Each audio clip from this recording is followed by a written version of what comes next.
네, 정말 반갑습니다. 굉장히 많은 분들이 와주셔서 잠깐 앉으셔서 인사하시기 전에 단체로 인사 한번 하시고 앉으셔서 진행하겠습니다. 자, 일동 네, 인사드리겠습니다. 네, 이제 자리에 좀 앉아주시고요.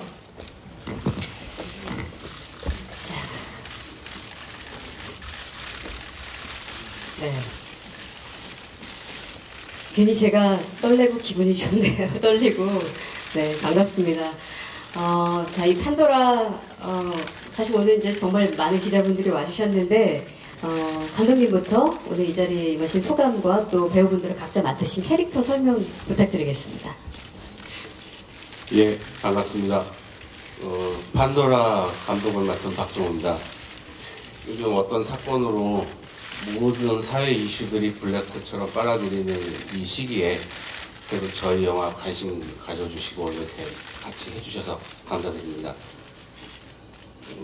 저는 처음 이 영화 시작할 때 이 자리까지 과연 올 수 있을까 그런 걱정을 하면서 시작한 영화였기 때문에 이 자리가 무척 여러 가지 생각들이 많이 드는 그런 자리입니다.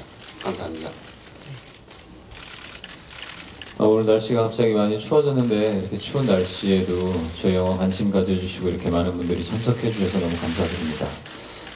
판도라에서 제가 맡은 역할은 굉장히 철없는 친구인데 결정적일 때 사람의 인간에 대한 도리를 이야기하고 인간에 대해서 얘기할 수 있는 그런 캐릭터라고 생각을 합니다. 그래서 아까 감독님이 얘기하신 것처럼 근데 사실 그때 찍으면서 이 영화가 이렇게 개봉할 수 있을까라는 거에 대한 걱정은 사실 많이 안 했던 것 같아요. 근데 지금 워낙 복잡하고 좀 답답한 시국이라서, 그리고 또 저희 소재 자체가 지진으로 인한 재앙이 시작이 되기는 하는데 인간의 이기심이나 자본의 이기심 때문에 그게 재난이 되고 단순하게 원전이라는 소재뿐만이 아니라 우리가 살고 있는 사회를 보여주는 영화라고 생각을 해요. 그래서 굉장히 감독님이 말씀하신 대로 이 자리가 굉장히 뜻깊고 굉장히 개인적으로 기대가 되는 자리인 것 같습니다. 반갑습니다.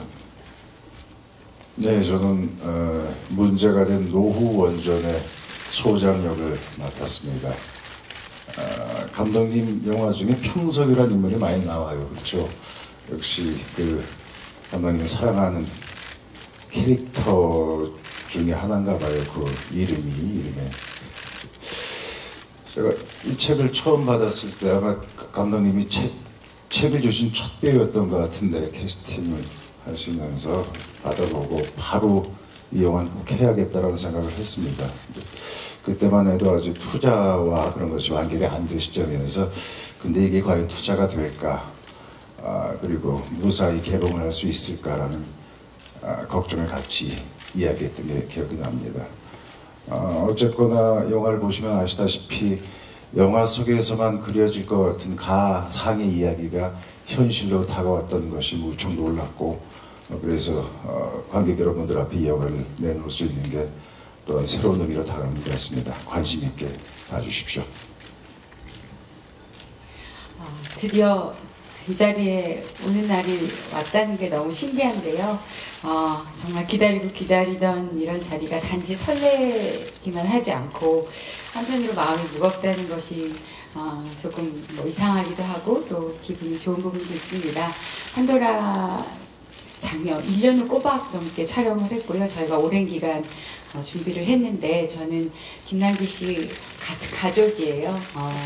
어떤 분은 그의 여자냐 이런 얘기가 있는데 사실은 아쉽게도 저희 도련님이고 형수가 되는데요. 제가 혼자 아이를 키우면서 한 가족을 이루고 저희는 평범하게 그런 원자력에 관련된 사고가 났을 때 어떠한 상황에 보여지는지를 여러분들이 평범한 시민들은 어떤 상황인지 알게 되실 것 같아요. 저희는 피난하느라고 너무 애썼었고 저는 감독님과 더불어 두 번째 피난이고 두 번째 재난으로 지금 가고 있는데 또 재난 영화를 또 찍으신다면 어떻게 해야 할지 잘 모르겠습니다. 아무튼 이렇게 하다 보니 재난 전문 배우가 되는 것 같지만요.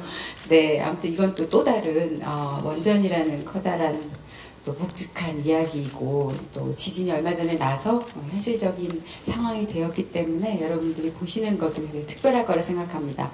많은 관심 부탁드리겠습니다. 감사합니다. 안녕하세요. 저는 저희 영화 판도라에서 제 역의 친구이자 발전소 직원이 길섬 역할을 맡은 김대명입니다. 우선 날씨도 춥고 마음도 추운데 이렇게 자리에 함께 해주셔서 너무나 감사드리고요. 저는 저희 영화 시나리오를 보면서 저라면 어떤 선택을 할까에 대한 고민을 끝까지 가져간 것 같아요. 그게 이제 영화에 답이 되어 나올지는 모르겠지만 그거에 대해서 같이 고민하고 공유할 수 있다는 게 제일 기쁩니다. 감사합니다. 안녕하세요. 영화 판도라에서 옆에 있는 길섬 역을 맡았던 김대명 씨의 아버지 역할을 연기했던 공씨 역할의 강신일입니다. 추운 날씨에 이렇게 많이 찾아주셔서 감사합니다. 아마 모든 배우가 똑같았을 거예요. 처음 시나리오를 받았을 때 이 영화가 과연 이게 제작이 될 수 있을까? 제작이 된다 하더라도 개봉이 가능할까? 뭐 그런 염려들은 다 갖고 있었던 것 같아요. 저도 처음에 이 대본을 읽고 꼭 해야 되겠다 이렇게 생각을 했었는데 좀 늦었지만 개봉을 앞두게 돼서 너무너무 기쁩니다. 많이 사랑해 주십시오. 감사합니다. 안녕하세요. 저는 영화 판도라에서 발전소 홍보 직원이자 제 역의 여자친구로 나오는 김주연이라고 합니다. 우리 영화 판도라는 단순한 재난 영화에서 그치는 것이 아니라 그 안에서 사람들의 이야기랑 또 다른 많은 문제들을 담고 있는 영화라는 생각이 들어서 개인적으로 그런 부분들이 굉장히 크게 와닿았었고요. 남겨진 원전 밖 마을 사람들을 대피시키는 역할이에요. 그 안에서 선배님들하고 촬영하면서 많은 걸 배우고 많은 걸 느꼈습니다. 많은 관심 부탁드립니다. 감사합니다. 안녕하십니까.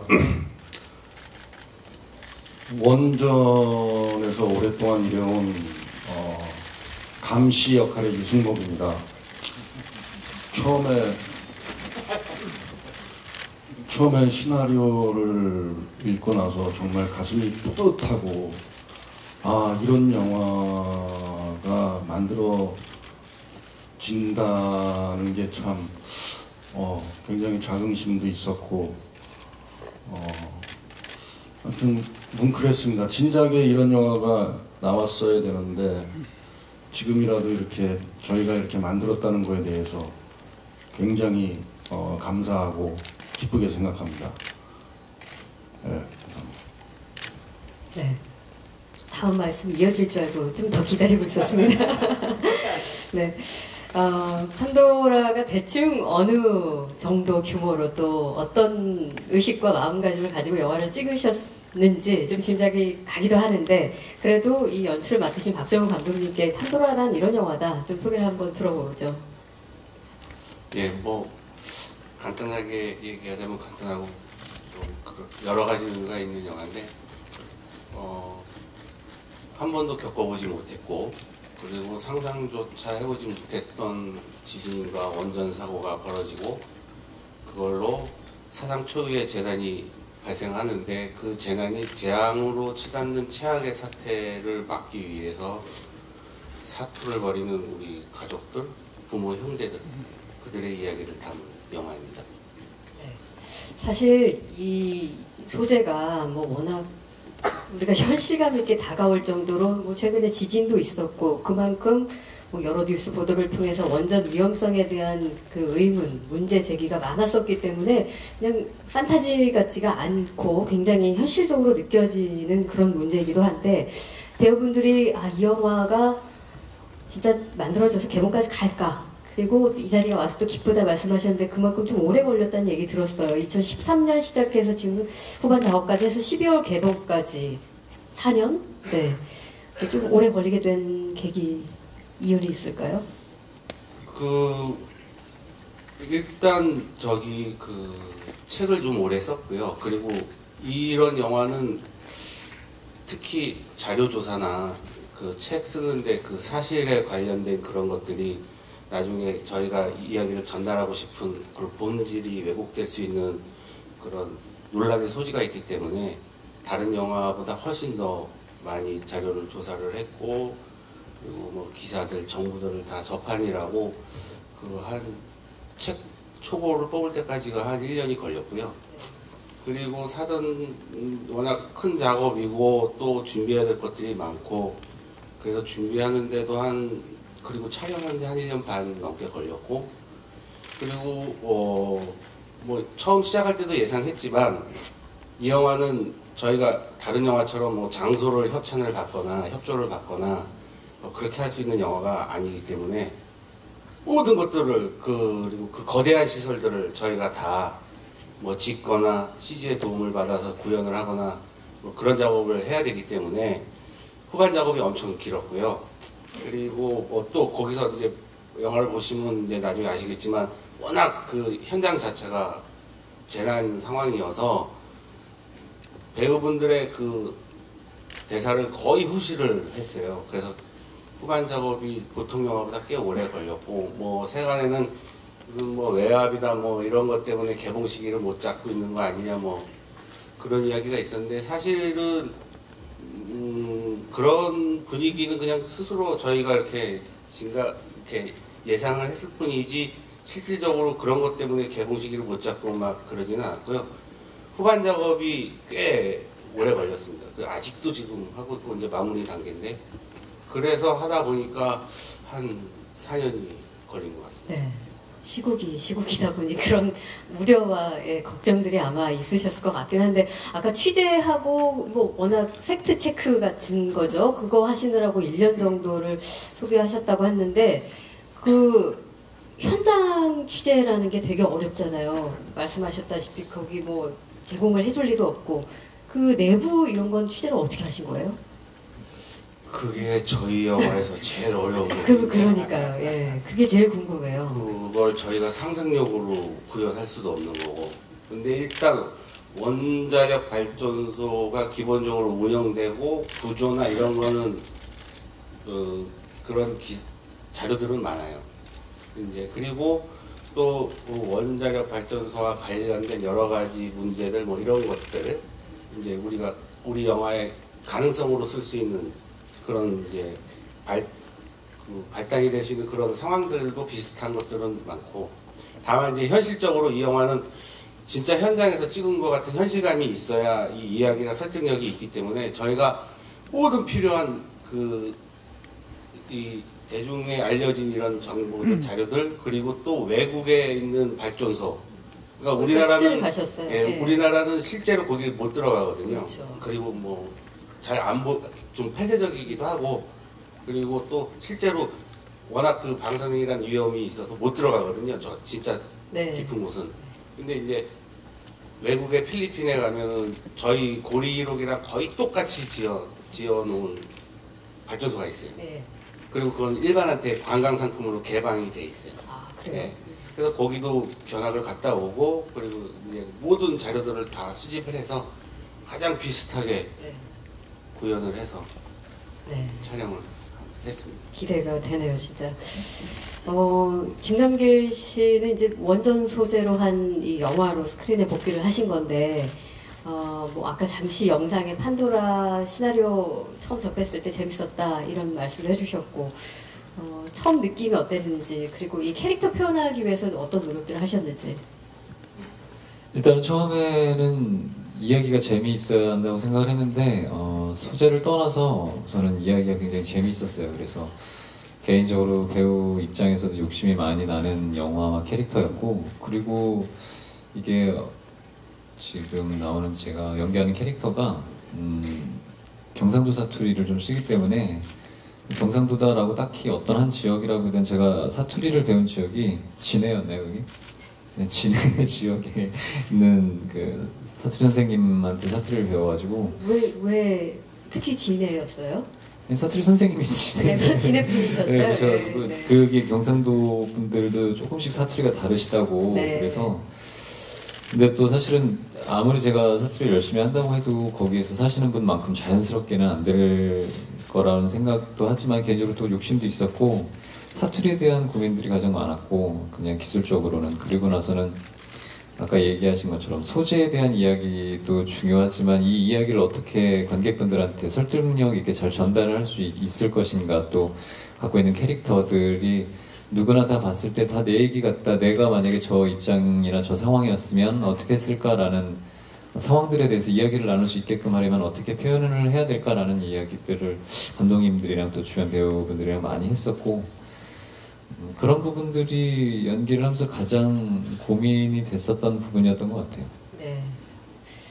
정시정 씨는 아까 영상에 다른 작품들보다도 이 영화를 내 인생의 영화가, 그러니까 인생 영화가 될 것 같다, 이런 소감을 남기셨더라고요. 그렇게 말씀하신 이유가 있으실까요? 뭐 영화라는 게 반드시 뭐 사회적 메시지가 진하게 담겨야 하는 것은 아니죠. 뭐 이렇게 굉장히 다양한 장르가 있고, 책을 시나리오를 받고 생각했을 때 원전에 대한 원전의 문제, 원전의 심각성, 그리고 우리나라에서의 원전에 대한 정부와 많은 관계자들이 안이한 태도들을 떠올려 봤을 때 이런 이야기를 영화로 한다는 것은 제게 굉장히 저를 흥분시키는 일이었어요. 그런 의미에서 이건 내 인생의 영화가 될 것 같다라는 말씀드린 건데, 뭐 제가 뭐 배우로서만이 아니라 배우라는 직업을 가진 한 사회 일원으로서 우리 사회의 많은 분들과 어떤 문제에 대해서 진지하게 생각해 볼 기회를 갖게 될 것 같다라는 의미에서 드린 말씀이었죠. 네. 문정희 씨는 박정우 감독님과 두 번째 인연이신가요? 연가시 이후에? 아니요, 네 번째. 네 번째인가요? 네, 모든 저분의 작품 함께하고 있어서 가족이 아니냐는. 박 감독님은 어떤 분이신가요? 저희가 스캔들만 나지 않았지. 거의 어떤 분이냐 그러면 사실 저희 10년이 넘었는데요. 제가 네. 처음 데뷔하는 바람의 전설부터 그래서 영화를 함께하고 있는데 재난 영화로서는 두 번째고요. 네. 호흡 잘 맞으시겠네요. 호흡을 가족끼리 논하는 건 이제 불의미하다고 생각하는데, 뭐 감독님은 이런 재난 영화 저희 연가실 때도 그랬고 굉장히 많은 스태프분들 또 출연진분들이 계시지만 그걸 통솔하고 그 컷을 하나로 만들어 나아가는 게 쉬운 일이 아니거든요. 그러니까 저만 있는 게 아니라 그 어떤 상황과 이런 속에서 그 장면을 연출해낸다는 게 굉장히 어려울 것 같은데, 연가실 때도 대단히 고생을 많이 하셨었지만 배우들도 그랬고, 이번에 이거 어떡하지? 전 한번 해봤으니까 굉장히 겁을 먹었었어요. 스케일이 너무 컸던지라. 근데 사실 연가실 때보다 훨씬 더 빠르고 정확하다고 할까요? 그러니까 사실 저희가 공기도 그냥 했던 것이 아니라 공기 중에 무언가를 뿌렸거든요. 그래서 기본적으로 이렇게 숨을 편하게 쉴 수 있는 상황도 아니었고 실제 재난 같은 느낌이었는데 아주 자연스럽게 저희가 그렇게 녹아들 수 있도록 전체적인 걸 되게 조율을 잘 하시는, 우리나라의 재난 영화를 저렇게 찍으신 분은 없으실 거예요. 확실하네요. 네. 네. 다음 재난 영화에도 아마 캐스팅 하시지 않을까 다음에도 싶은. 재난 영화 할 거예요? 만약 하신다면 제 추측이었고요. 김대명 씨는 처음 시나리오 읽었을 때 가장 매력적으로 다가왔던 부분은 어떤 지점인가요? 일단은 시나리오를 이렇게 처음에 봤을 때 제 자신은 이걸 하고 이제 가로 열고 가로 닫고였거든요. 이제 뭐 여러 가지 의미가 있겠는데 이걸 좀 잘 이야기를 만들어서 제가 또 연기를 이렇게 나쁘지 않게 잘해서 잘 전달하고 싶었어요. 보시는 분들에게 마음을 담아서. 그런 마음이 더 컸죠. 뭐 이게 뭐 어떻게 뭐 흥미롭겠다, 재밌겠다 이런 것보다도 좀 저에겐 좀 다른 의미가 됐던 것 같아요. 강신일 씨는 아까 그 김대명 씨하고 부자 관계로 등장하셨잖아요. 아버지로. 같이 작업해 보시니까 어떠셨나요? 뭐 워낙 리얼리티 연기를 잘하시는 두 분이시라서 가족 같지 않았을까 싶은데. 사실은 저는 누구의 아버지를 한다는 게 굉장히 낯설고 어색합니다. 저는 굉장히 아직도 좀 젊게 생각하고 젊게 살고 있는데 처음에 박 감독한테도 나 아버지 말고 다른 거 좀 했으면 좋겠다. 당신은 그냥 그 시골스러운 아버지가 어울린다고. 아니 저도 굉장히 좀 도회적인 이미지. 저도 이제 청와대 쪽 관리 쪽에서 좀 얼마든지 연기할 수 있을 것 같은데 그렇게 얘기했었어요. 근데 박 감독이 거절을 했습니다. 사실 걱정이 이게 부자가 잘 안 된다는 게 전 사실 걱정이었습니다. 이 영화 하면서 형제 같잖아요. 죄송합니다. 맞습니다. 웃어서. 네. 그래서 아버지의 감성을 끌어내기 위해서 굉장히 애를 많이 썼습니다. 네. 뻔뻔하시다고 지금 여기 다루고요. 김주현 씨는 선배님들과 같이 촬영을 하시는 거라 뭐 약간의 부담도 있으셨을 것 같은데 어떠셨어요? 처음에 많이 어려워가지고 마음에서 많이 걱정을 하고 촬영을 들어갔는데 정말 다 너무 좋으시게 잘 대해주시고 편안하게 대해주셨어요. 그래서 처음 촬영했을 때 걱정했던 게 많이 없어지고 중간에는 좀 가족 같은 분위기에서 많이 촬영을 했던 것 같아요. 팀워크가 굉장히 좋으셨던 것 같아요. 유승목 씨는 판도라에 참여하시게 된 계기가 아주 남다르다고 들었는데 이 영화를 통해서 관객들에게 보여주고 싶은 부분이 있다면 어떤 게 있을까요? 사실은 제가 작품에 참여하게 된 남다른 계기가 있다고 말한 적이 없거든요. 근데 좀 웃으면서 얘기해 주세요. 너무 그렇게 저는 솔직히 네. 이렇게 좋은 작품에 참여할 수 있는 것만으로도 굉장히 감사했어요. 그리고 작품을 통해서 보여주고 싶은 것은 개인적인 건지 작품 제가 이해가 잘 안 개인적인 관객들에게 이 영화를 통해서 보여주고 싶은 영화를 통해서는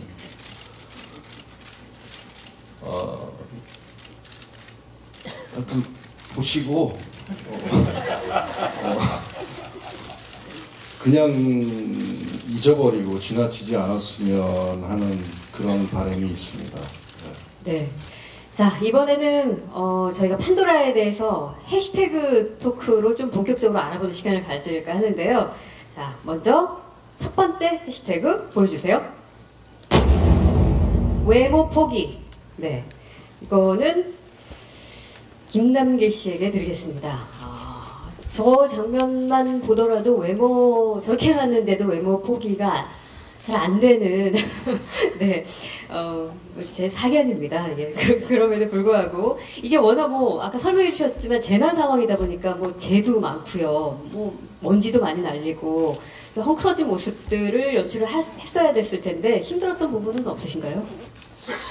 아니요, 사실 외모 포기라는 얘기 자체가 저한테 굉장히 부담스럽고요. 외모에 대해서 일컬어주는 배우가 아니기 때문에. 그리고 요번에 사실은 감독님 처음 뵀었을 때 저한테 했던 얘기가 그거였어요. 좀 지금 나오는 캐릭터가 굉장히 아까도 말씀드린 것지만 철도 없고 그냥 동네 옆에 그냥 바보 오빠 같은 느낌의 캐릭터라서 감독님이 그런 캐릭터를 한번 해보는 것도 좋지 않겠냐라는 이야기들을 많이 하셨어서 편하게 연기를 좀 해야겠다라는 생각들을 했었고, 그리고 일반적으로는 사실은 요번에 영화를 찍으면서 메이크업을 거의 안 했어요. 그래서 왜냐면 픽복되는 상황도 있었고, 이게 그렇게 큰 대단한 이쁜 외모는 아니지만 그런 것들이 혹시나 방해가 될까 봐 좀 더 사실적으로 다가오기 위해서 메이크업들은 거의 안 하고 이제 준비를 하고 연기를 하다 보니까, 근데 오히려 그런 부분들이 더 편하게 됐고, 또 감독님들이랑 여러 스태프들께서도 많은 지원이나 배려를 해주셔서 그런 부분에 대해서는 전혀 거리낌 없이 연기를 했었던 것 같아요.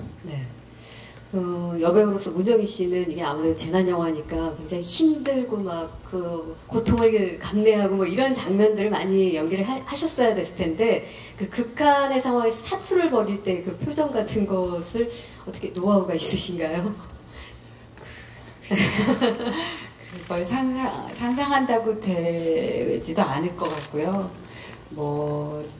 저는 전에 아까도 말씀드렸지만 전에 연가시라는 걸 한번 겪었기 때문에 실은 그 재난 상황이 그 현장에 있으면 정말 재난 같았어요. 그러니까 그게 사실 저희한테도 일어날 수 있는 일이다라고 하는 것들을 되게 총동원해서 할 수밖에 없는 게, 그런데 영화적 상황 자체가 그 슛 들어갈 때 촬영장은 정말 재난을 방불케 하는 그런 곳이었기 때문에 숨도 제대로 못 쉬고요. 또 아이와 가족을 지켜야 하고, 또 저희 시어머니로 나오시는 김영희 선생님과 또 남길 씨의 여자친구를 또 두고 가요, 저분이. 뭐 이렇게 같이 피난 가는 이런 상황 자체가 너무 무섭고 스트레스였다라는 것에 아마 저뿐만 아니라 이런 상황에 처한 어떤 평범한 주민, 가족들이라면 그럴 수 있을 거다라는 거에 주안점을 두었던 것이죠. 네. 자, 시간 관계에서 좀 빠르게 좀 진행을 하겠습니다. 이번엔 두 번째 해시태그 보여주세요. 공부. 네.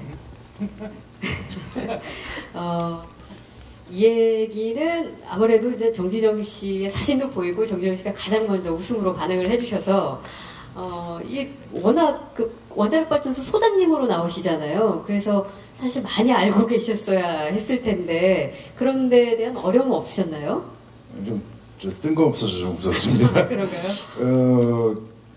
기본적으로 뭐 시나리오에 여러 가지 설명이 되어 있지만 사전식이 좀 필요했죠. 그래서 감독님이 추천해 준 책이 있었고 또 기본적인 자료들을 배우들이 미리 공부를 하고 들어갔습니다. 그러니까 그 원전의 기본적인 구조들, 그리고 현재 우리나라 원전의 실태, 그 문제점, 그런 것들을 저희가 같이 모여서 공부를 좀 하고 들어갔죠. 네. 근데 뭐 사실 영화 속에서 그거를 어떤 다큐멘터리처럼 다 전해드리는 건 아니고요. 근데 이 이야기의 진실성을 저희가 연기로 전달하기 위해서는 기본적인 공부가 필요했습니다. 네. 네. 자, 세 번째 키워드 보여주세요. 최강 케미. 보통 남녀 커플을 이룰 때 최강 케미를 말하는데 남남 커플이 나오네요. 김대명 씨에게 질문을 좀 드릴까 하는데 이번에 절친으로 김남길 씨하고 호흡을 맞추셨잖아요. 어떠셨나요? 전 개인적으로 되게 좋았어요. 사실 저희 영화에서 실제로도 동갑이에요. 그렇기도 하고 이제 저희 영화에서 동네 바보 1, 2를 맡았기 때문에 정말 마음이 열린 상태에서 정말 아까도 남기 씨가 얘기했지만 메이크업을 할 수가 없었어요. 사실 그 메이크업을 뭐 조금이라도 하고 위에다가 뭐가 이제 아파한 상황이라던가 아니면 이제 그거에 대해서 분장을 덧입힐 상황이 아니었기 때문에 아마 메이크업을 하지도 못했고 그냥 있는 그대로 아침에 나와서 이제 바보처럼 이렇게 하다가 촬영 끝나면 헤헤 하고 또 가고 이런 상황이어서 정말 전 너무 행복했습니다. 네. 처음 시작은 완전 막 무거운 소재에다가 막 소개를 해드리다가 갑자기 바보 원투가 나오는 아주 인간미 넘치는 그런 영화로 소개가 되고 있네요. 자, 대망의 마지막 해시태그 보여주세요. 희망. 네. 이게 뭐 여러 가지 의미가 내포되어 있는 그런 해시태그 같습니다. 박 감독님께 여쭤볼게요. 이게 원전 사고라는 뭐 실제로 후쿠시마나 체르노빌 원전 사고가 있었고 국내는 이런 게 없지만 여전히 문제가 많이 제기가 되고 있고 그래서 이런 어떤 초유의 재난을 설정하고 그 재난 속에서도 등장하는 뭐 다양한 인간 군상들을 통해서 어떻게 대처하고 어떤 현상들이 일어나는지 그런 것들을 보여주고 계신데 그 안에서 담겨져 있는 그리고 전달하고자 하는 희망은 어떤 건가요? 만약에 제가 이 소재를 가지고 영화를 만들 때 어떤 해결책이나 희망을 줄 만한 그런 탈출구가 없었다면은 이 영화를 만드는 건 말 그대로 관객들 겁주기 위한 공포 속에 몰고 겁주기 위한 진짜 상업적인 영화였을 건데 제가 지금도 그렇고 그때도 그렇고 판단하기엔 지금은 그래도 늦지 않았다라는 생각을 했어요. 그래서 이 다른 재난과는 달리 원전이 한번 사고가 나면 그 다음 수습이 거의 불가능하기 때문에 수십 년 걸린다고 하고요. 네, 되도록이면 그 사고가 나는 걸 막는 게 가장 최선이고, 그러기 위해서는 조금 돌아가자면 지금 막 이렇게 벌어지고 있는 그 시국 사건에 관련돼서 저도 뭐 개인적으로는 제 영화에 좀 방해가 되지 않을까 걱정도 하고, 그리고 또 한 국민으로서는 너무 절망스럽고 이게 나라냐 막 이런 욕이 저절로 나오는 그런 상황인데, 얼마 전에 그 김용옥 선생님이 이 상황 가지고 말씀하신 게 있어요. 절망스럽고 좌절스럽긴 한데 엄밀히 따지고 보면 잘못된 것을 고치고 고른 것을 도려내는 과정이기 때문에 절망이 아니라 희망의 시간이다. 저희 영화도 그런 같은 맥락에서 저희 영화가 만약에 관객분들한테 전달이 되고 관객분들이 지금보다 조금 더 이 원자력 발전소의 그 현실에 대해서 관심을 가져주시고 좀 참여를 좀 해주시면 지금보다 조금 더 안전한 세상이 오게 되지 않을까, 그런 생각을 하면서 또 제가 또 저희 영화에서 마지막을 그렇게 절망으로 끝내지 않은 게 옳은 선택이었다라는 생각을 하고 있습니다. 네, 마지막이 절망으로 끝나지 않는군요. 네, 마지막 해시태그의 키워드처럼. 네, 좋습니다. 사실 여쭤볼 질문들이 많이 있지만 그 질문들을 오늘 참여해주신 기자분들에게 기회를 드리는 시간을 갖겠습니다. 전 잠시 자리를 옮기고요.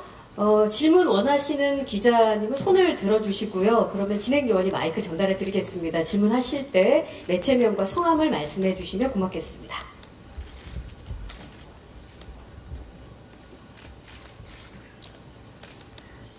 네, 어디 계신가? 네, 뒷부분에 마이크 좀 전달해 주세요.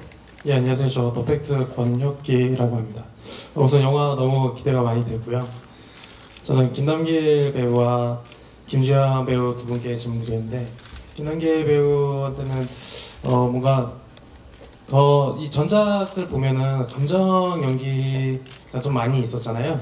물론 휘적같이 이제 코믹 연기도 있었지만 이번에 특별히 더 연기에 주안을 둔 점이 있다면 무엇인지 궁금하고요. 김주현 씨께는 그 영화 외적인 질문이긴 한데, 엽기적인 그녀 캐스팅 번복 이후 이제 첫 공식 석상인데 심정이 어떠신지 좀 궁금합니다.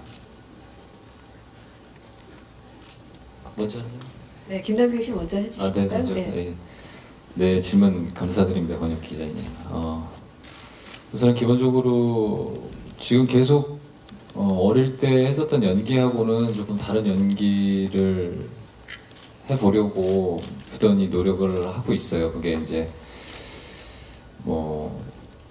얼굴로 표정으로 오버를 해서 감정적으로 과하게 전달하는 연기가 아니라 그냥 내면적으로 그거를 담고 있는데 눈과 그냥 표정, 그 눈빛 안에서 보는 분들이 그 감정을 느낄 수 있는 거에 대한 고민을 많이 하고, 지금도 사실 많이 서툴지만 그런 부분들을 좀 고민을 많이 하고 있는 찰나에 조금 더 감독님이 아까 그런 말씀을 하셨다고 얘기를 드린 것처럼 편안함에서 오는 감정적인 전달, 사실 어떻게 보면은 격한 감정이나 센 감정들은 전달하기가 더 쉽다라고 생각을 해요. 그게 정답이 있어서가 아니라 표현하는 거에 대한 좀 명확한 것들이 있다고 생각을 하는데, 아까도 말씀드린 것처럼 그냥 바보 동네 오빠 같아야 된다라는 생각들, 지금보다도 더 힘을 많이 빼고 편안함 속에서 관객분들한테 거부감 없이 다가가야 한다는 점에 많이 고민했었고, 사실 그 고민 안에서 사투리가 사실 더 고민을 많이 했었어요.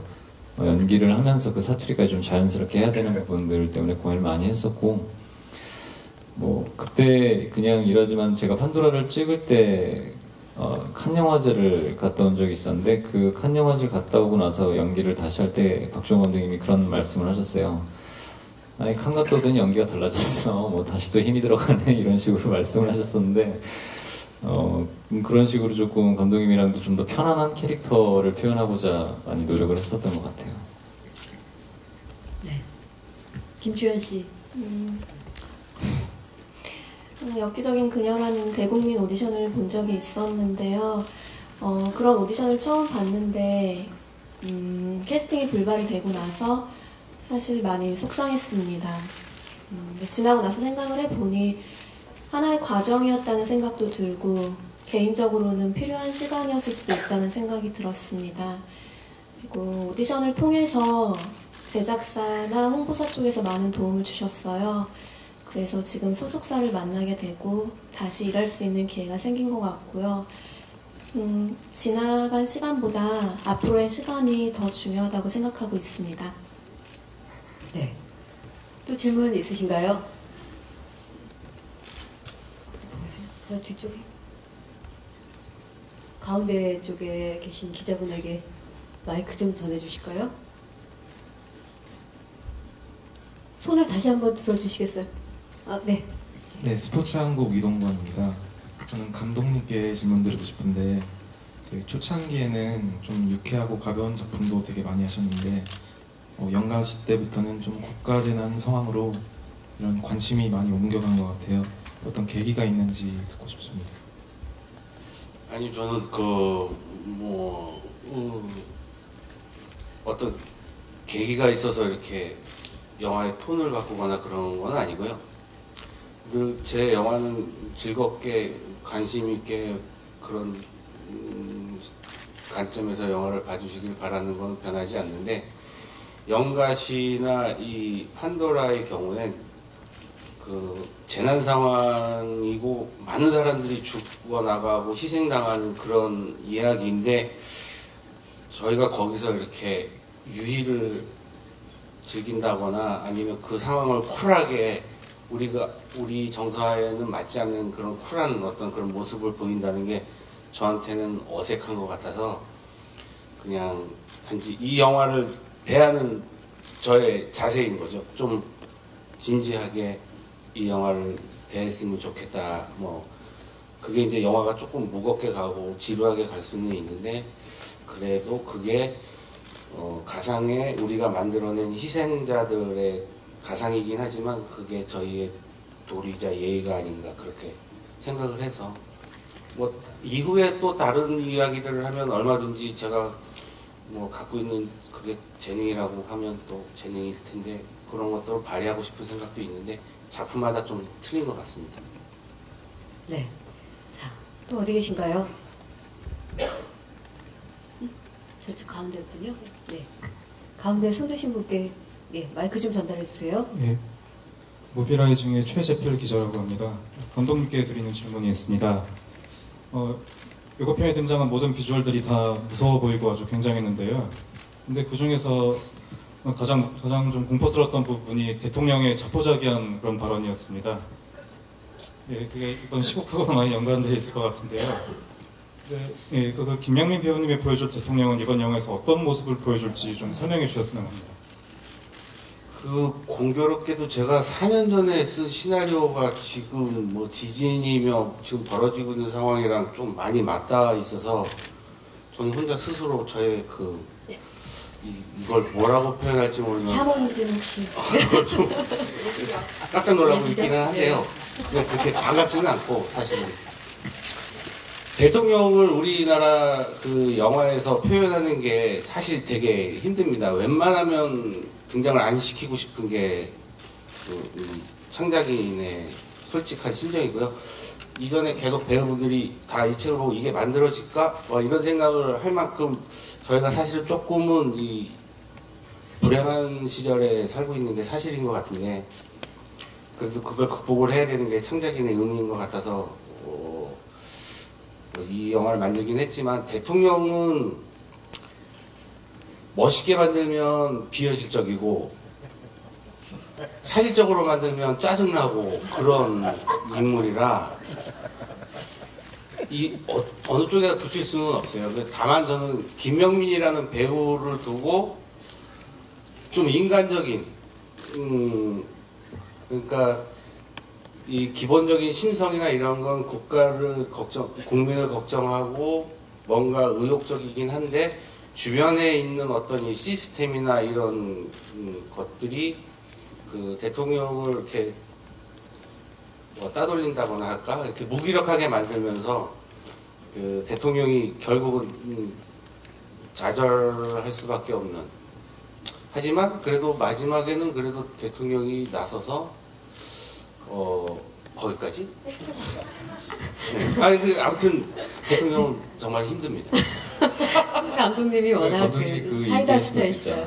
네. 우리 저 감독님이 그때 4년 전에 쓰셨던 시나리오도 저희도 보면서 어떻게 이럴 수가 있지라고 생각했던 건 감독님이 얘기하신 건 대통령을 그 얘기가 되게 힘드신다고 얘기하는데 사실은 그렇게 얘기하신 대사도 지금 나오고 있는 이야기들이 많잖아요.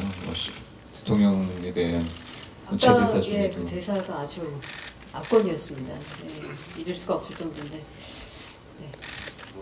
놀랍습니다. 예, 굉장한 예지력을 가진 박 감독님을 만나고 계십니다. 자, 또 질문 계신가요? 네, 왼편에. 안녕하세요. 저 포커스뉴스 조명현 기자라고 합니다. 아까 정진영 씨가 그 공부를 하고서는 임하셨다고 말씀을 해주셨는데 좀 구체적으로 좀 어떤 재난 상황에 대한 고민인지 원전에 대한 어떤 정보에 대한 고민인지 사회 시국에 대한 고민인지 좀 말씀해 주시면 감사할 것 같고요. 또 유승목 씨한테 질문이 있는데요.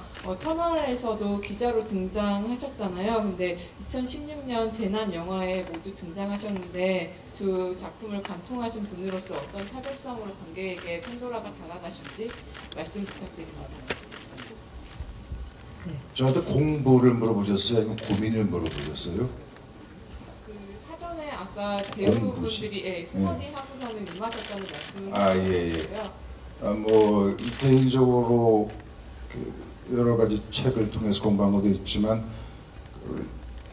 이번엔 팜플렛을 만들어서 배우 전체에게 주셨어요. 아마 스태프들 같이 연구를 했을 걸로 알고 있습니다. 그러면 사실은 뭐 경수로 중수로의 차이도 알았어야 했고 영화 속에는 안 나오죠. 기본적인 원전에 대한 기본 스터디였어요. 물론 지금 한 2년 지나서 다 가물가물한데 그 자체를 모르면은 물론 우리 영화 속에 있는 캐릭터들은 그런 이야기를 자세히 알지 못하겠죠. 근데 저희들은 그 이야기를 알아야 이 영화에 참여할 수 있다는 생각에서 공부를 했습니다. 사실은 이 영화의 핵심은 원전이에요. 원전의 문제점을 고발하는 영화죠. 숨길래야 숨길 수가 없는 이야기이고 물론 관객분들이 즐길 수 있는 재난 블록버스터인 것도 사실이지만 현재 우리가 처하고 있는 그리고 언젠가 현실화될 수 있는 커다란 문제점에 대해서 이야기하는 영화이기 때문에 그 이야기의 진위에 대해서 저희가 공부하지 않고는 할 수가 없는 영화였습니다. 물론 이 영화가 여러분들에게 다큐멘터리로 다가가길 원하지는 않습니다. 근데 요즘 좀 놀라운 것이 뭐 다른 영화이긴 하지만 내부자들이라는 영화가 있었잖아요. 그거 볼 때 너무 좀 이렇게 과장되게 그리지 않았나라는 생각을 하기도 했어요. 근데 그게 현실이 됐지 않습니까? 더도 덜도 없이 현실이 그대로 되고 있는 상황인데 저는 감독님의 연구와 취재 속에서 만들어진 가상의 이야기가 현실이 안 되리란 보장이 없다고 생각합니다. 그렇기 때문에 이런 이야기를 그냥 이거는 뭐 픽션이야 라고 하면서 할 수는 없었다는 이야기죠. 그런 면에서 우리 제작진과 감독님이 배우들에게 그리고 옵션 스태프들에게 공부할 수 있는 자료를 제공한 것 같습니다. 최근 몇 년 동안 제가 출연했던 영화의 인물 중에서 터널까지 보면 그래도 좀 인간적인 모습들이 별로 없는 그런 역할들을 많이 했었는데 이번에 이 판도라에서는 그래도 좀 아주 인간적인 모습이지 않을까라는 생각을 하고요. 터널의 그런 재난 영화를 봤을 때 터널과 판도라의 사고 자체가 틀리지만 터널도 절대 있어서는 안 될 그런 사고가 일어났던 것이고 그래서 터널과 제가 이번에 또 이 재난 영화를 터널 다음으로 이제 두 번째인데 저한테는 굉장히 영화를 생각하는 것에 대해서 의미가 있었어요. 그래서 정말 의미 있는 영화들에 참여한 것이 너무 좋고 판도라 영화를 통해서 터널 못지않은 정말 문제점, 우리나라가 어떻게 감독님 뭐 말씀대로 어떻게 안전하게 더 살기 위해서 좀 더 보탬이 될 수 있는 그런 재난 영화가 됐으면 하는 바람이 있습니다. 네. 또 질문 있으신 분 손들어서 예 이쪽에 계시대요. 네, 브릿지감계 신문 김동민 기자입니다. 저 배우분 중 아무나 대답해 주시면 좋겠는데 아까 그 화면 보니까 원자력 발전소를 직접 지어서 그 안에서 촬영한 게 인상적이었거든요. 그 속에서 촬영한 소감을 간단히 말씀 부탁드리겠습니다. 누가 해주실까요? 김대중 씨. 예. 예. 그 원전을 이제 지어놓고 촬영을 했는데요. 그 안 실제 구조도 이제 구현해서 촬영을 했는데 보시면 아시겠지만 이게 쉬운 작업은 아니었어요. 이제 모든 전 스태프들이나 이제 배우들도 직접 발전소에 가서 촬영을 하면 또 너무 더울 때도 있고 또 실제로 세트에서 촬영하면 또 의상이나 이런 것 때문에 저절로 이제 살도 많이 빠지고 몸이 아파가는 과정을 실제로 느낄 수 있지 않았나 싶은 생각이 들고 이제 사실 남길 씨하고 저도 힘들었는데 저희 선배님들이 더 아마 힘드셨을 것 같아요. 그때 상황이 많이 덥고 이제 의상이 무거운 의상도 많아가지고 많이 고생을 하셨을 거라고 생각을 합니다. 네. 자 마지막 질문 받겠습니다. 질문해 예. 네, 저 한국일보의 강은영 기자인데요. 저 감독님이랑 정준영 씨께 질문을 좀 드릴게요. 사실 현 시국을 말하지 않을 수가 없는데 지금 블랙리스트든 뭐든 나오는 상황에서 감독님께서는 어쨌든 이 재난 영화라는 게 사실은 우리가 최근에 계속 봐왔듯이 무능력한 정부를 꼬집고 그런 것들이 사실 주안점이 되었거든요. 얼마 전 터널도 그렇고 부산행도 그렇고요. 그런 것들을 감안하더라도 이 영화를 꼭 만들어야겠다라고 느끼신 게 왜 이 영화를 꼭 만들어야 됐을까? 현 시국과도 조금 배치되는 상황일 수도 있을 텐데 그런 용기랄까요? 좀 그런 게 궁금하고요. 그리고 정준영 씨는 아까 처음에 이 책을 받자마자 영화를 해야 되겠다라고 생각하셨다는데 아까 제가 좀 전에 블랙리스트도 말씀드렸지만 그럼에도 불구하고 좀 위험을 감수하고라도 영화를 해야만 했던 이유가 또 궁금해요. 그리고 잠깐 강신희 씨께도 하나 질문 드릴게요. 지금 가슴에 문정희 씨하고 김대명 씨하고 세 분이서 세월호 배지를 좀 달고 오셨는데 좀 이유도 궁금합니다. 감사합니다. 정은석.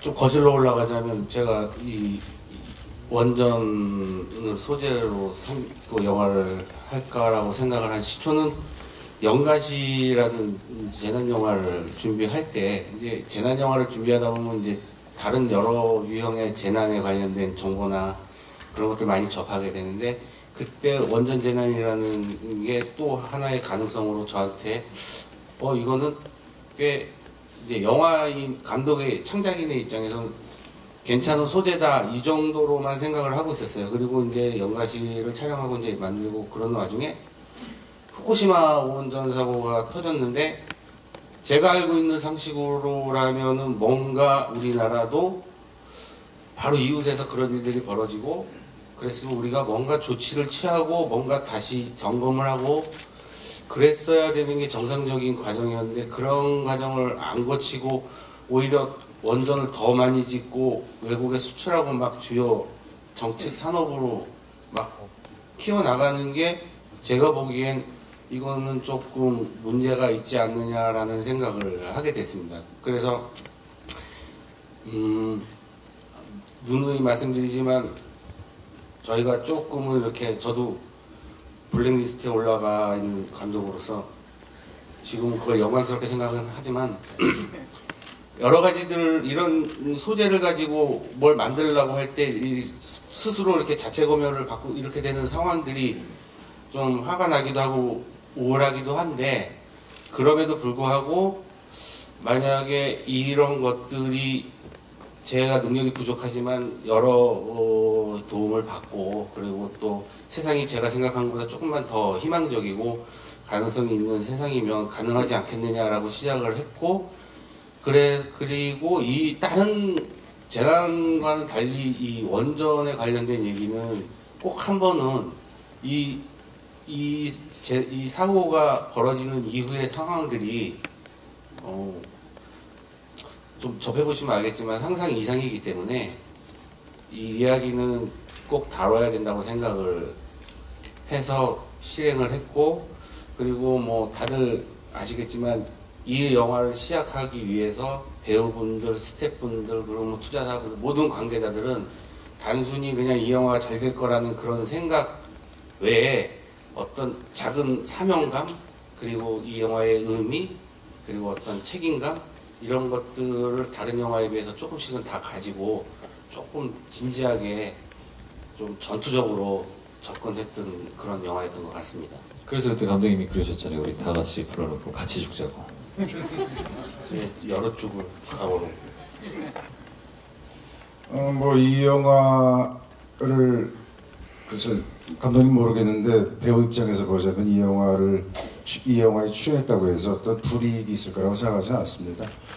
사실은 맨 처음에 이 영화가 만들어질 수 있을까에 대한 이야기는 이게 한 적은 예산으로 어떤 메시지를 전달하는 식으로 만드는 영화면은 어떻게든 만들 수도 있었을 거예요. 옛날에 또 하나의 약속도 그런 식으로 만들었고 그런데 이 영화의 전 면모를 여러분께 보여드리려면은 적지 않은 자본이 필요했고 과연 저희 배우나 감독님 또 제작사보다 어떤 투자자 입장에서 그런 투자를 할 용기를 낼 수 있을까라는 우려가 더 컸던 것이죠.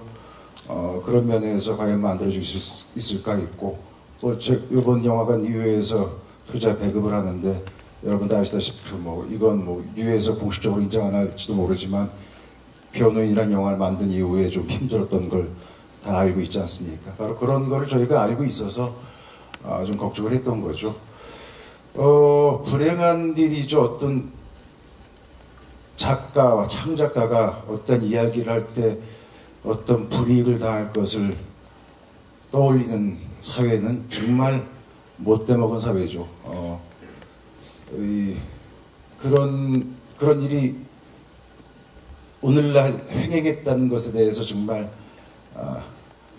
경천동지할 만한 일입니다. 다행히 숨겨졌던 많은 일들이 드러나고 있고 해서 온 국민이 다 같이 염려하는 상황이 된 것 같은데요. 얘기를 하다 보니까 좀 커졌네 얘기가. 좌우지간 사상 표현의 자유는 있어야지 민주주의 국가 아닙니까? 오늘 이거 영화 기자 간담회인데 완전 100분 토론하는 분위기. 네. 아무튼 여러분들에게 보여드리고 싶은 이야기 또 들려드리고 싶은 이야기이기 때문에 감독님이 쓰고 연출을 했고 저희 배우들 마찬가지였습니다. 함께 이 이야기 같이 나누었으면 좋겠습니다. 네. 네, 강신일 씨 마지막으로 답변 듣겠습니다. 네.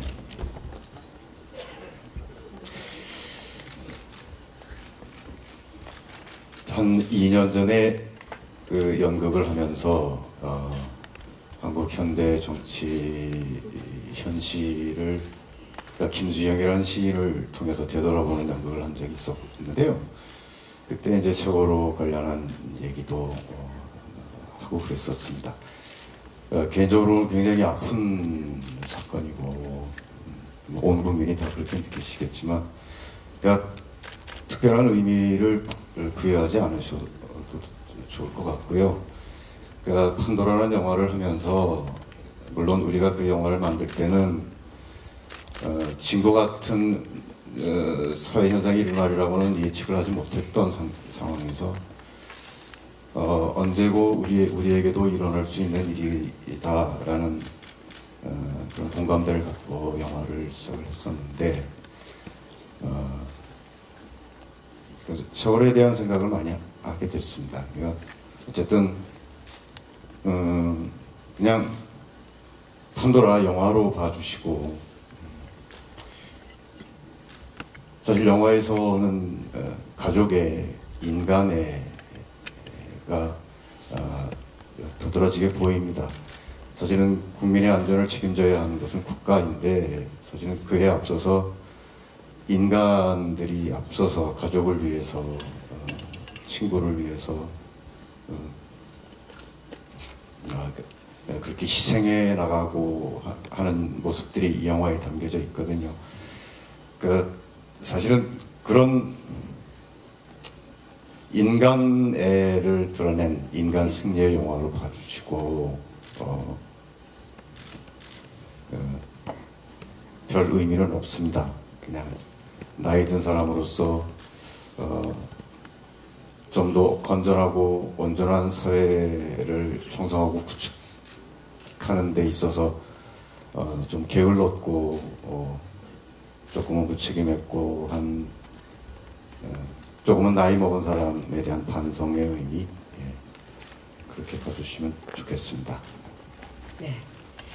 뭐 워낙 소재가 무게감이 있고 또 중대성이 있고 또 시국과도 맞물려 있어서 아마 이제 이런 이야기들을 궁금해하셨고 또 그동안 고민하셨던 그런 얘기들을 아주 마음속 깊이 전달을 해주시느라고 조금 길어졌습니다. 자, 마지막으로 사실 그 7분의 배우분들에게 전부 다 그 마지막 인사를 듣고 싶지만 그동안 인터뷰 내에서 여러 차례 말씀을 하신 걸 가름하고요. 마지막 인사는 감독님이 오늘 와주신 기자분들과 또 앞으로 이 영화를 보게 될 관객들에게 마무리 멘트 희망적이고 힘차게 좀 한 말씀 부탁드리겠습니다. 제가 괜히 분위기를 너무 하기 싫어가지고 일단 감사드리고요. 그리고 단언하건대 저희는 보통 늘 영화 이런 자리에서 저희 엄청 고생했고 그 고생의 대가로 영화를 좀 잘 봐주십사라고 여러분들한테 다가가고 싶은 영화는 절대 아닙니다. 물론 고생은 했지만 어떤 영화든지 다 고생을 그만큼 하는 거고요. 저희는 조금 더 크게 했을 뿐이고, 그리고 저희가 어쨌든 그래도 민감한 소재를 가지고 만든 영화라서 저희가 하는 이야기에 이렇게 호응하시는 분도 계시고 반대 의견을 가지신 분도 계시지만 저는 절대로 어떤 제 의도로 저희는 선동을 하기 위해서 만든 영화는 아니니까 저희의 가장 큰 목표는 관심입니다. 그러니까 이 이야기에 대해서 관심을 가져주시고 지금도 저희가 목격하고 있는 거지만 대중의 관심이 이 사회를 건전하게 바꾸고 또 대중이 또 관심을 얻으려면 또 언론이 또 대중들에게 사실을 또 전달해주고 그런 시스템이 우리나라에 이렇게 자리매김해지면 훨씬 더 지금보다 행복하고 즐거운 마음으로 각자의 일을 할 수 있지 않을까 생각을 합니다. 마지막으로 저희 영화는 그래도 감독으로서 다른 재난 영화랑 조금 다르다고 생각을 하는 걸 말씀드리고 끝을 맺을까 하는데요. 다른 재난 영화는 객석과 무대의 거리만큼 떨어진 그 간격을 느끼면서 보는 그들만의 이야기일 수 있고요. 저희 재난 영화는 그 객석과 그 스크린의 거리가 거의 느껴지지 않는 본인의 이야기로 다가가기를 바랍니다.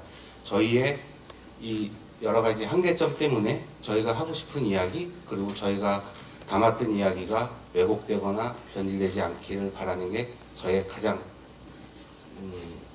심정입니다. 아무튼 와주셔서 감사드리고 관심 가져주셔서 감사합니다. 네. 저도 너무 무겁게 만든 장본인 중에 하나라서 여러분들 용어로 좀 마사지를 좀 해야 될 것 같습니다. 한마디만 하겠습니다. 저희 영화 제목이 판도라 하지 않습니까? 판도라가 그리스 신화에 나오는 그 이야기죠. 그 상자 속을 열었을 때 호기심 때문에 상자를 열었는데 그 안에서 불행이 튀어나와서 세상이 이렇게 혼탁해졌다고 하는 설화인데 거기 잊고 있었던 대목이 있더라고요. 그 안에 희망이 같이 들어있었다 합니다. 전 그걸 까먹고 있었어요. 바로 그 상자 속에 들어있는 온갖 불행이 있지만 그 속에 희망이 있기 때문에 이 세상이 굴러가는 것이 이만치 이 영화 속에서 저희가 좀 끔찍한 무서운 세상을 그렸지만 그 안에서 우리가 앞으로 살 수 있는 희망을 여러분들 같이 발견하셨으면 좋겠습니다. 네, 고맙습니다. 자, 질문과 그 마지막 멘트는 여기까지 하고요. 잠시 장르를 정리한 후에 포토타임 시간을 갖도록 하겠습니다. 자, 다음은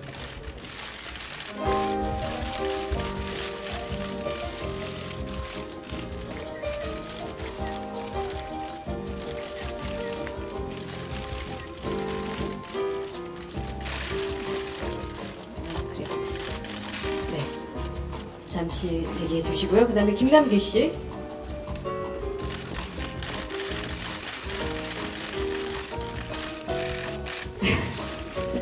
네, 정면 봐주시고요. 오른쪽도 한번 봐주실까요? 네, 이번엔 왼편. 네, 고맙습니다. 자, 그 다음에 정진영 씨.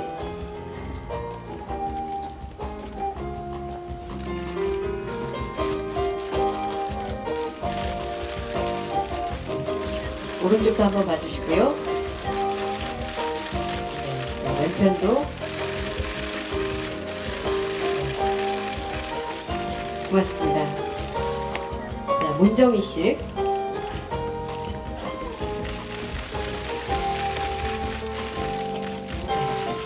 정면, 오른쪽. 네, 그다음에 왼편도 주세요. 네, 감사합니다. 김대명 씨.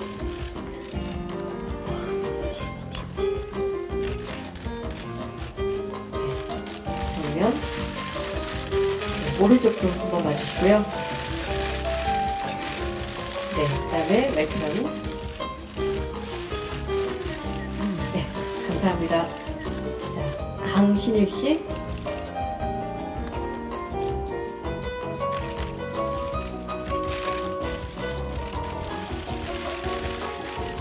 오른편, 왼편도 한번 봐주세요. 네, 고맙습니다. 네, 김주현 씨.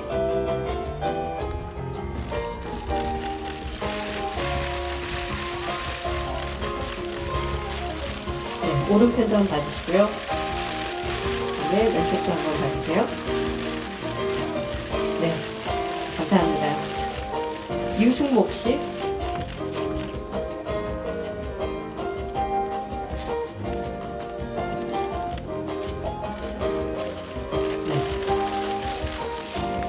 오른편도 한번 봐주실까요?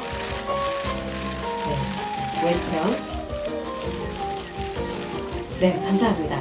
이제 나머지 분들도 모두 다 함께 무대로 나와주시기 바랍니다. 아까 앉으셨던 그 순서대로 서주셔도 될 것 같아요.